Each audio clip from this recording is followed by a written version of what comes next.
He was like my brother, man. Actually, my cousin, but he was like a brother to me. He always would ask me about my problems. How was I? What was going on in my life? And then when I'd turn around and be like, yeah, this is what's happening for me. What about you, bro? He deflected and he didn't like talking about himself. Did you Yeah, I recognize felt at the like, time that he never really spoke about how he was going? well, see, that's the thing. Hindsight can be good at times. And I look back and I didn't really pay too much attention to it because I feel like in society, sometimes guys just don't like to talk about their own things. And even I was a bit reluctant because he had that big brother mentality. I felt more open to talk to him about the problems that I was experiencing.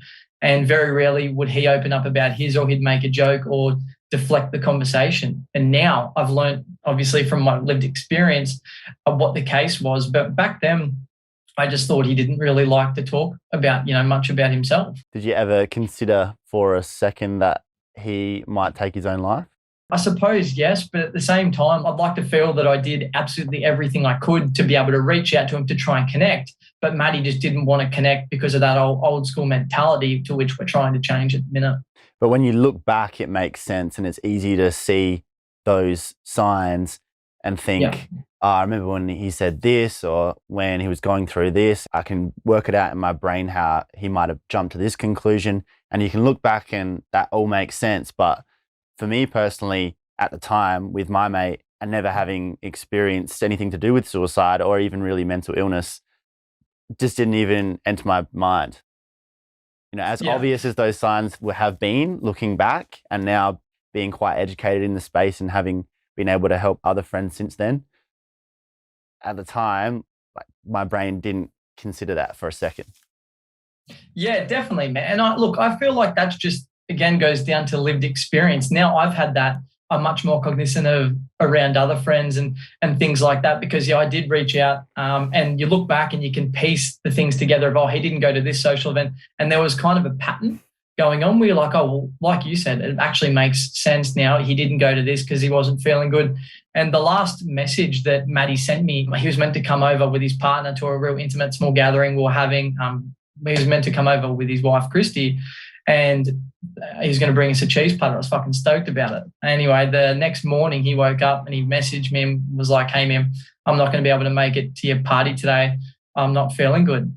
And see, I just thought that as a physical thing because I feel like sometimes we discount the mental side of things and how that can make you feel. One of the best things, and I've said this heaps, people are probably tired of hearing me say it, but the importance of really thinking of the messages that you send to people because you really don't know if it'll be the last thing that they see. Yeah. He messaged me and I wrote one back being like, fuck, man, like, seriously. I was like, bro, just come. If anything, just drop off the cheese platter kind of thing. You really wanted this cheese platter, man. Yeah, I don't know. I'm a massive fan, brother. I love the finer things. So I was like, I used to anyway, but I was like, all right. But before I sent it, I was like, oh, nah, he's sick. Like he could be pretty bad. Anyway, I deleted all that and said, didn't send that message and said, hey, brother, here if you need anything. Hope you're feeling better, man. Let us know. And then sent that. And that was the last time I heard from Matty. How does it feel for you now knowing that you deleted that message and at least sent one back that was more positive? Like, do you feel like you would have carried some more guilt if that message was different to the one you actually ended up sending? I suppose I would have, but at the end of the day, Matty still isn't here no matter what I can say or would have done. And I genuinely believe no matter what, even if I said anything, that Matty had made his mind up and that's what he was going to do. And at that point in time, there's unfortunately not much I could have done because of the mental state that he was in.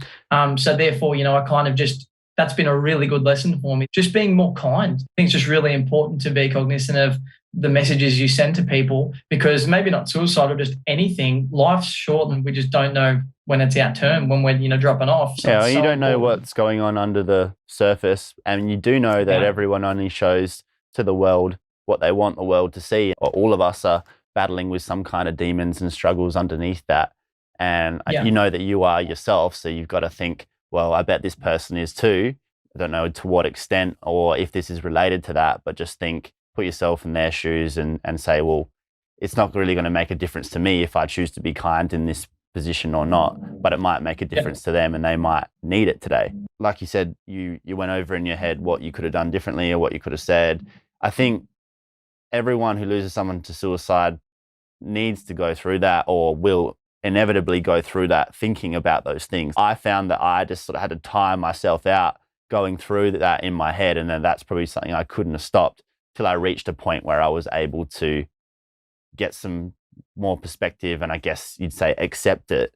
But I don't, it's hard to imagine that anyone could go through that and not be thinking those thoughts. That's a normal human reaction to that, is just to be able to reflect. Because when something goes bad, no matter the severity in life, our brain kind of runs an analysis to remember for next time what not to do, essentially.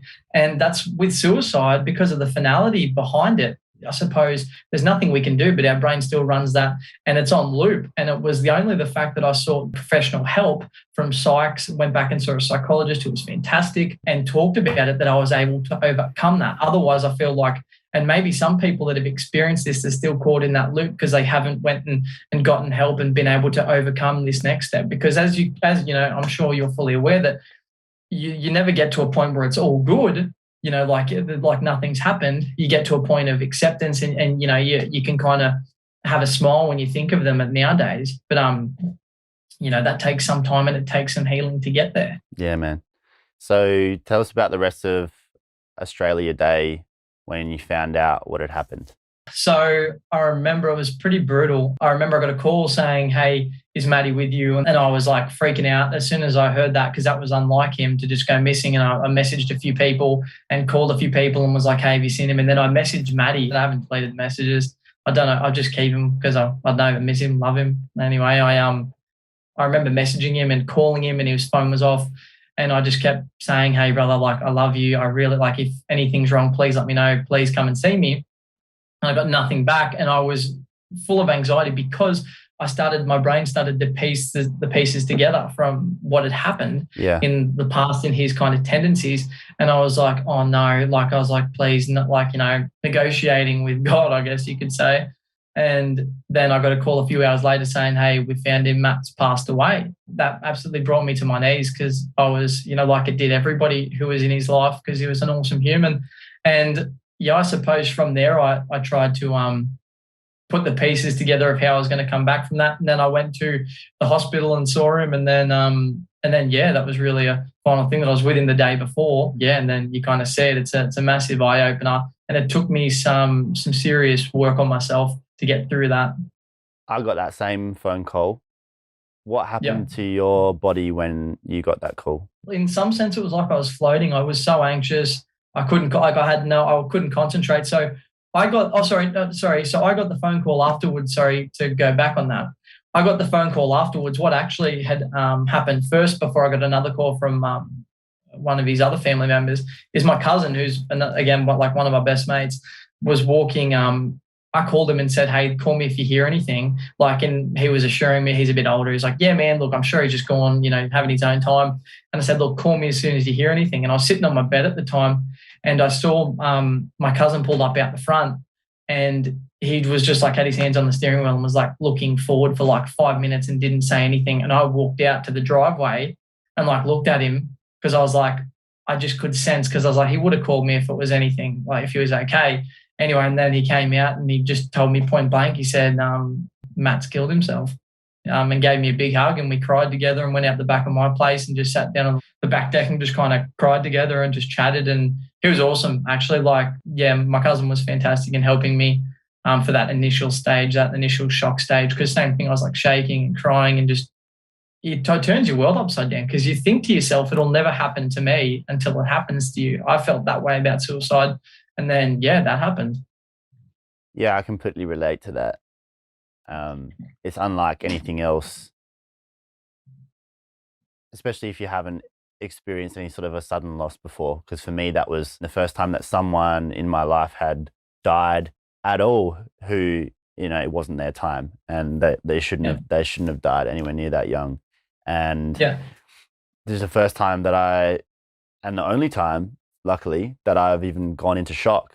I didn't know what that was. And I was actually at work. I was halfway through a shift as a news reporter when I got that call from another friend. And yeah, my brain just discombobulated, where I remember hanging up the phone call in disbelief, and my initial reaction was to keep working, like to keep doing the shift. And I told my mate, who I was with, who was a cameraman, and he was like, "Oh, like, man, like, what the fuck? Like, that's massively devastating, and like, you need to go home." And I remember being like, "No, like, it's all right. I can keep working." Like, that's what my brain did, which is just completely ridiculous. Well, like, there's yeah, no man. way I went into work the next day, man, as well. Like, and everyone at work, well, anybody that was like, I was actually pretty fresh at this new job. Only been there for like maybe not even a month, I'd say. So I wasn't really close with many people. And same thing, I went in there, and one of the ladies I worked with was like, "What are you doing?" Like, and I don't know. I feel like that's just us trying to distract ourselves. It's just so overwhelmed. And I feel like not only within this, our brains do this with a lot of hurt and a lot of, especially within males, is that we just try and push it down, and we don't want to deal with it. And our way of dealing with it is delving into our work, because, we need to think about that. With something so traumatic, that's not possible, in my opinion. Like, you can't. No, not at all. But I was so new to shock that I didn't even know how to be in shock. Like, of course, people don't. That's part of the point. Then I called my producer and told them what happened, and they were like, "Whoa, like, yeah, you definitely need to go home now." And then 10 minutes later, I was like shaking uncontrollably and just fucking totally losing it. And for definitely the next 24 hours, I don't even remember it that well. I do remember bits of it, but I just being so perplexed and just completely shocked at what had happened, that it's like your brain can't compute it. And you're like, that doesn't make sense. That can't be a real thing. That's how it felt. And then after that, in dealing with people who were in shock in my work after that happened, I viewed it very differently. And that was with doing the news reporting. And then that was part of the reason why I couldn't do that job anymore, because I was like, I can't make these people talk when they're in this state, because I just think of myself and what happened to my friend, and like, it just doesn't sit right with me. Yeah, definitely. Especially going through all that. I suppose I was the same. Perhaps you would have felt like this. Is that even so, when I went to the hospital and like they identified him and saw him, that was hard to believe, but it kind of was like, okay, well, he's there, like he's passed away, but I was still in disbelief. And then like we went to the wake and then the funeral, and then even like a month later, sorting some stuff out with his wife, Christy, and I saw his death certificate. And even that, I was like, it just still didn't feel my brain. I get that. You still expect them to come back. Still now, it's years later, I still have times where I'm like, I can't believe that he's still gone. Like, have you had any experience with like walking down the street and you see someone that looks identical, and then your brain's like, oh fuck, that's impossible. Yeah, definitely. Yeah, or certainly people with like characteristics from afar who would remind me of my friend. And then my brain goes like, that's them. And then that's a real fucking sad moment sometimes, because you're like, that makes you think about it, Yeah. With the finality. And that's the way I look at it, I suppose. Like any hardships we face and any adversity we go through, I feel is a really good opportunity to make you see that, righto, that life is final. Like we are there, we do have an expiration date, and to just do our best until we meet again. And I do believe in an afterlife. I don't know what that looks like. I'm not that religious, but just especially from seeing Matty, who was so full of life to lifeless, I now understand, and I can see that our souls definitely do go, this is my opinion, of course, is that we definitely do go somewhere. And until I do meet up with Matty again, which I'm sure I will, I've got to try and do what I can, do my best, and I'm going to make mistakes. I make them all the time. And, I just try and do the best and overcome these things with a smile, I suppose, because if you can't smile or laugh at yourself, then who can you? But that experience just grabs you and rattles the fuck out of you. And shows you like you are human and this can happen. Like, look at this happen to someone that right next to you, and then you're never the same after that. Not like okay, now we're all broken and sad forever. Of course, that's not what we mean. But in terms of, I sometimes say, taking off like the rose-colored glasses or whatever, or just adding that edge of realness or sharpness to life, where it's like, so everything's all good for a while, but life can be absolutely brutal at times. And there's nothing you can do about that sometimes as well. Well, that hardship, man, completely changed my life. I mean, for a lot of reasons. But I was in real estate, and I was very much like trying to be the Wolf of Wall Street and just trying, really motivated by money. Focusing and on all stuff that doesn't matter.